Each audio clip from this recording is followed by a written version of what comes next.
تفہیم القرآن سید ابوالعلا مودودی، سورہ قاف، آیات 16 تا 35۔ اعوذ باللہ من الشیطان الرجیم، بسم اللہ الرحمن الرحیم۔ تفسیر۔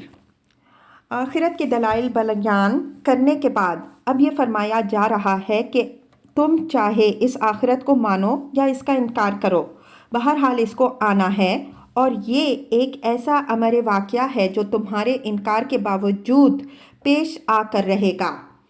انبیاء علیہم السلام کی پیشگی تنبیہ کو مان کر اس وقت کے لیے پہلے سے تیاری کر لو گے تو اپنا بھلا کرو گے، نہ مانو گے تو خود ہی اپنی شامت بلاؤ گے۔ تمہارے نہ ماننے سے آخرت آتے آتے رک نہیں جائے گی اور خدا کا قانون عدل معطل نہ ہو جائے گا۔ وَلَقَدْ خَلَقْنَا الْإِنسَانَ، ہم نے انسان کو پیدا کیا ہے۔ وَنَعْلَمُ مَا تُوَسْوِسُ بِهِ نَفْسُهُ، اور اس کے دل میں ابھرنے والے وسوسوں تک کو ہم جانتے ہیں۔ وَنَحْنُ أَقْرَبُ إِلَيْهِ مِنْ حَبْلِ الْوَرِيدِ، ہم اس کی رگ گردن سے بھی زیادہ اس سے قریب ہیں۔ تفسیر۔ یعنی ہماری قدرت اور ہمارے علم نے انسان کو اندر اور باہر سے اس طرح گھیر رکھا ہے کہ اس کی رگ گردن بھی اس سے اتنی قریب نہیں ہے جتنا ہمارا علم اور ہماری قدرت اس سے قریب ہے۔ اس کی بات سننے کے لیے ہمیں کہیں سے چل کر نہیں آنا پڑتا، اس کے دل میں آنے والے خیالات تک کو ہم براہ راست جانتے ہیں۔ اسی طرح اگر اسے پکڑنا ہوگا تو ہم کہیں سے آ کر اس کو نہیں پکڑیں گے، وہ جہاں بھی ہوگا ہر وقت ہماری گرفت میں ہے، جب چاہیں گے اسے دھر لیں گے۔ اِذْ يَتَلَقَّى الْمُتَلَقِّيَانِ عَنِ الْيَمِينِ وَعَنِ الشِّمَالِ قَعِيدٌ، اور ہمارے اس براہ راست علم کے علاوہ دو کاتب اس کے دائیں اور بائیں بیٹھے ہر چیز ثبت کر رہے ہیں۔ مَا يَلْفِظُ مِنْ قَوْلٍ إِلَّا لَدَيْهِ رَقِيبٌ عَتِيدٌ، کوئی لفظ اس کی زبان سے نہیں نکلتا جس سے محفوظ کرنے کے لیے ایک حاضر باش نگران موجود نہ ہو۔ تفسیر۔ یعنی ایک طرف تو ہم خود براہ راست انسان کی حرکات و سکنات اور اس کے خیالات کو جانتے ہیں، دوسری طرف ہر انسان پر دو فرشتے مامور ہیں جو اس کی ایک ایک بات نوٹ کر رہے ہیں، اور اس کا کوئی قول و فعل ان کے ریکارڈ سے نہیں چھوٹتا۔ اس کے معنی یہ ہیں کہ جس وقت اللہ تعالیٰ کی عدالت میں انسان کی پیشی ہوگی اس وقت اللہ کو خود بھی معلوم ہوگا کہ کون کیا کر کے آیا ہے، اور اس پر شہادت دینے والے دو گواہ بھی موجود ہوں گے جو اس کے اعمال کا دستاویزی ثبوت لے کر سامنے رکھ دیں گے۔ یہ دستاویزی ثبوت کس نوعیت کا ہوگا، اس کا ٹھیک تصور کرنا تو ہمارے لیے مشکل ہے، مگر جو حقائق آج ہمارے سامنے آ رہے ہیں انہیں دیکھ کر یہ بات بالکل یقینی معلوم ہوتی ہے کہ جس فضا میں انسان رہتا ہے اور کام کرتا ہے اس میں ہر طرف اس کی آوازیں، اس کی تصویریں اور اس کی حرکات و سکنات کے نقوش ذرے ذرے پر ثبت ہو رہے ہیں، اور ان میں سے ہر چیز کو بھی عینیہ انہی شکلوں اور آوازوں میں دوبارہ اس طرح پیش کیا جا سکتا ہے کہ اصل اور نقل میں ذرہ برابر فرق نہ ہو۔ انسان یہ کام نہایت ہی محدود پیمانے پر آلات کی مدد سے کر رہا ہے، لیکن خدا کے فرشتے نہ ان آلات کے محتاج ہیں نہ ان قیود میں مقید۔ انسان کا اپنا جسم اور اس کے گرد و پیش کی ہر چیز ان کی ٹیپ اور ان کی فلم ہے جس پر وہ ہر آواز اور ہر تصویر کو اس کی نازک ترین تفصیلات کے ساتھ جوں کی توں ثبت کر سکتے ہیں، اور قیامت کے روز آدمی کو اس کے اپنے کانوں سے اس کی اپنی آواز میں اس کی وہ باتیں سنوا سکتے ہیں جو وہ دنیا میں کرتا تھا، اور اس کی اپنی آنکھوں سے اس کے اپنے تمام کرتوت کی چلتی پھرتی تصویریں دکھا سکتے ہیں جن کی صحت سے انکار کرنا اس کے لیے ممکن نہ رہے گا۔ اس مقام پر یہ بات بھی اچھی طرح سمجھ لینی چاہیے کہ اللہ تعالیٰ آخرت کی عدالت میں کسی شخص کو محض اپنے ذاتی علم کی بنا پر سزا نہ دے گا، بلکہ عدل کی تمام شرائط پوری کر کے اس کو سزا دے گا۔ اسی لیے دنیا میں ہر انسان کے اقوال و افعال کا مکمل ریکارڈ تیار کرایا جا رہا ہے تاکہ اس کی کارگزاریوں کا پورا ثبوت ناقابل انکار شہادتوں سے فراہم ہو جائے۔ وَجَاءَتْ سَكْرَةُ الْمَوْتِ بِالْحَقِّ، پھر دیکھو وہ موت کی جان کنی حق لے کر آ پہنچی۔ تفسیر: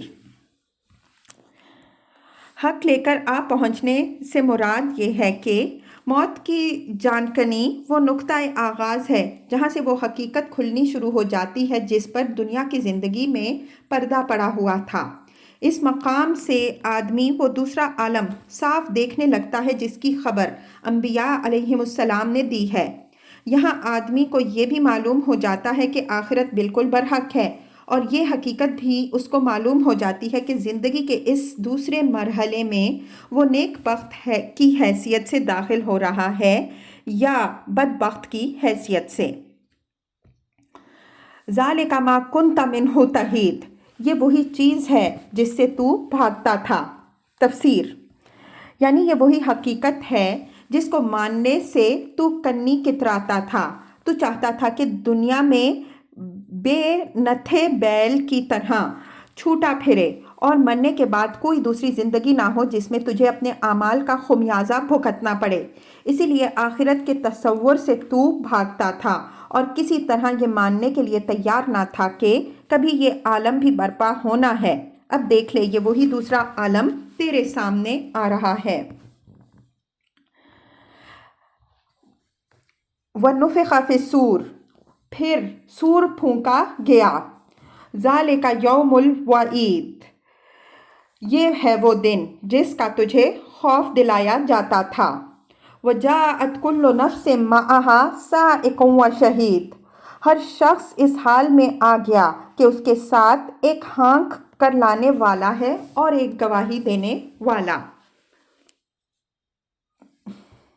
وَنُفِخَ فِي الصُّورِ، اور پھر سور پھونکا گیا۔ تفسیر: اس سے مراد وہ نفخہ سور ہے جس کے ساتھ ہی تمام مرے ہوئے لوگ دوبارہ حیات جسمانی پا کر اٹھ کھڑے ہوں گے۔